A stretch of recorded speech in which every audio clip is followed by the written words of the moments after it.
Hello friends, आज मैं बना रही हूँ फिरनी। प्राचीन काल में स्वर्ग का भोजन जाना जाता था। उसकी क्या क्या विशेषताएं होती हैं। आजकल तो इसे इंडियन कस्टर्ड भी बोला जाता है, क्योंकि कस्टर्ड की तरह ही जमाई जाती है। फिरनी का जन्म ईरान से हुआ था। फारसी लोगों ने इसको बहुत ही प्रमुखता से पूरे दुनिया के सामने इसको रखा।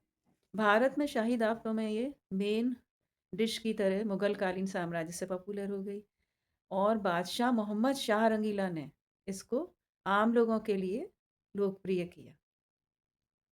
पारंपरिक तरीकों से इसे परोसा जाता है, जैसे कि मिट्टी के शकोरों में, कुल्हड़ में, या फिर हांडी में, मटकी में।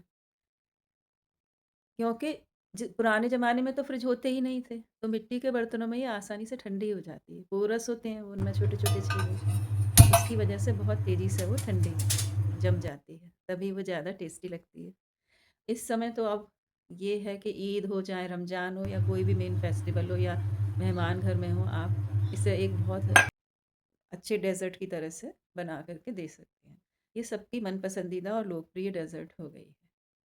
आप देख पा रहे हैं कि दूध उबालने के बाद मैंने ये पिसे हुए चावल जो सोख करके रखे थे, उनका मिक्सचर मैंने दूध में मिला दिया है। मिलाने के लिए हम आँच को धीमा कर लेंगे और धीरे धीरे मिलाती हूँ, जैसे कस्टर्ड पाउडर डाल के कस्टर्ड मिलाते हैं उसी तरीके से लो मीडियम फ्लेम पर इसको चमचे से चलाते हुए गाढ़ा करते जाएंगे। अब इसमें चावल को पकाना है, तो हमें काफ़ी देर तक इसे आँच पर रखना है, लेकिन आँच हमें बराबर ध्यान रखना है कि मीडियम से ज़्यादा नहीं हो, तेज़ आँच नहीं रखनी है।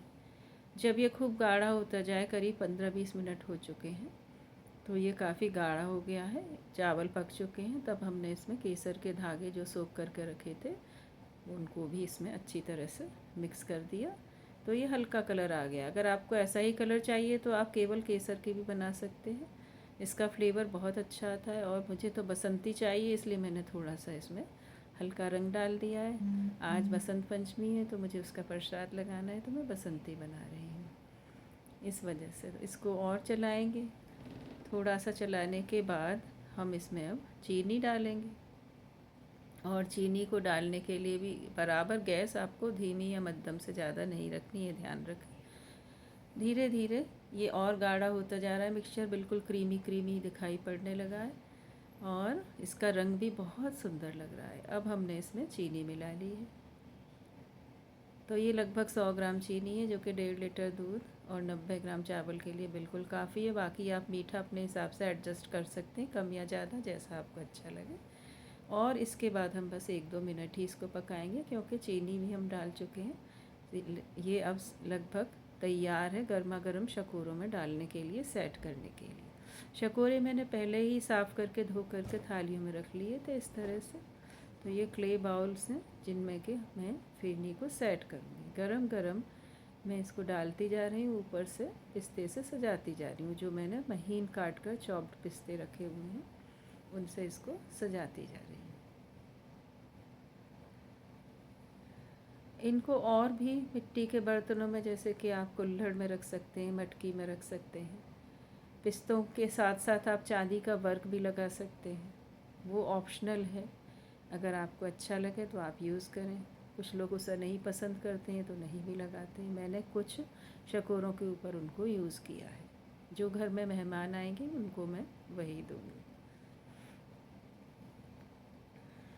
लगभग 1-2 घंटे बाद ये बिल्कुल ठंडी हो जाएगी और सर्व करने के लिए बिल्कुल तैयार है। देखिए कितनी सुंदर लग रही है ना। तो आपने देखा फिरनी बनाना कितना आसान है।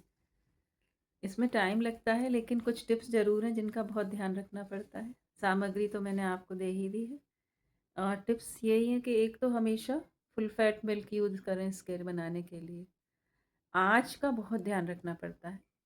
तेज़ आँच हमें केवल दूध उबालने के लिए यूज़ करनी है, बाकी तो हमें मध्यम या फिर बिल्कुल धीमी आँच कई बार तो करनी पड़ती है। जो बर्तन जिसमें हम बना रहे हैं भारी तले का होना चाहिए, जिससे कि नीचे लगे नहीं, और कंटिन्यूअस हमें इसको चलाना पड़ता है। मिल्क और राइस के मिक्सचर को बराबर हमें चलाना पड़ता है। जैसे ही दूध उबल जाए, हम चावल का मिक्सचर उसमें डाल देते हैं, पिसे हुए चावल का। उसके बाद हमें बहुत चलाना पड़ता है उसको। और चीनी हम तभी डालें जब बिल्कुल अच्छी तरह से ये मिक्सचर गाढ़ा हो जाए, हमें लगे कि हाँ दूध और चावल बिल्कुल एक सार हो गए हैं, आपस में अच्छी तरह मिल गए हैं।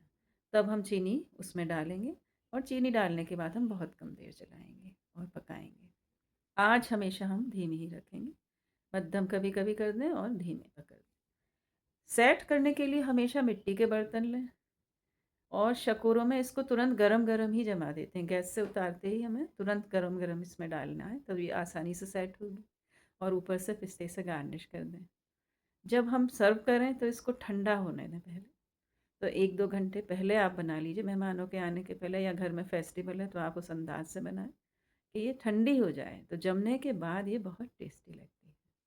तो मेरे बताए हुए टिप्स और मेरे बताए हुए तरीकों से अगर आपने इसको बनाया तो 100% ये बहुत अच्छी बनने वाली है। आप बिल्कुल चिंता ना करें और इसको बनाकर ज़रूर देखें। मेरे चैनल को सब्सक्राइब कीजिए, लोगों के साथ शेयर कीजिए। हाँ, और कमेंट देना मत भूलिए कि आपको ये डिश कैसी लगी। इससे मुझे बहुत हेल्प मिलती है। Thank you.